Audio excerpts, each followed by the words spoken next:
50 former U.S. intelligence officials signed a letter saying that you should avoid The Daniel Natal Show.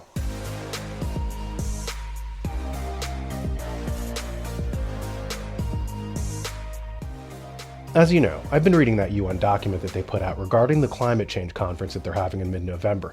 In it, around page 108, they complain about books and articles on science-based topics and how they're getting progressively more emotionalistic in their use of language.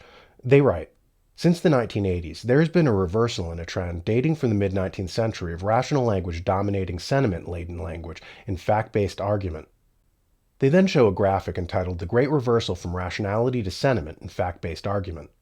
While they pretend like this is some obstacle to their convincing people about their position on global warming, in reality, they're the ones who caused the change.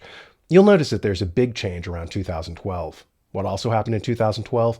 The legalization of propaganda in America. Foreign policy rights. U.S. repeals propaganda ban. Spreads government-made news to Americans.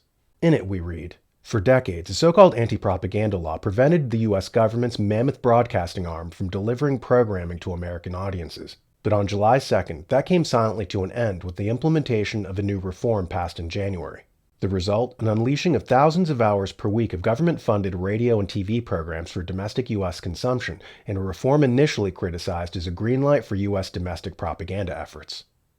So Barack Obama basically turned what had once been considered a weapon of war against Americans.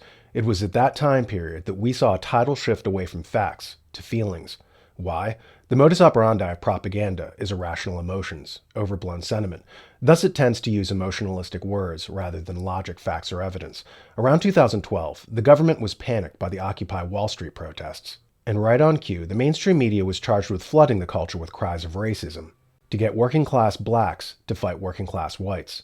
Instead of the 99% fighting the 1%, they were encouraged to attack each other, with news stories suddenly flooding the airways with phrases like white privilege. One researcher did a data aggregation search to see how the media cycle was used to promote such new phrases as diversity and inclusion, whiteness, critical race theory, unconscious bias, and so forth.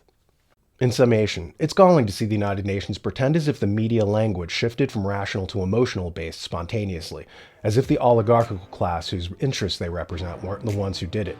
They want you to believe that this level of discourse was dumbed down for no reason at all, that it just happened, randomly.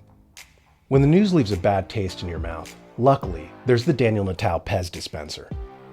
It gives out only red pills, as does the New American Magazine. Get your subscription today.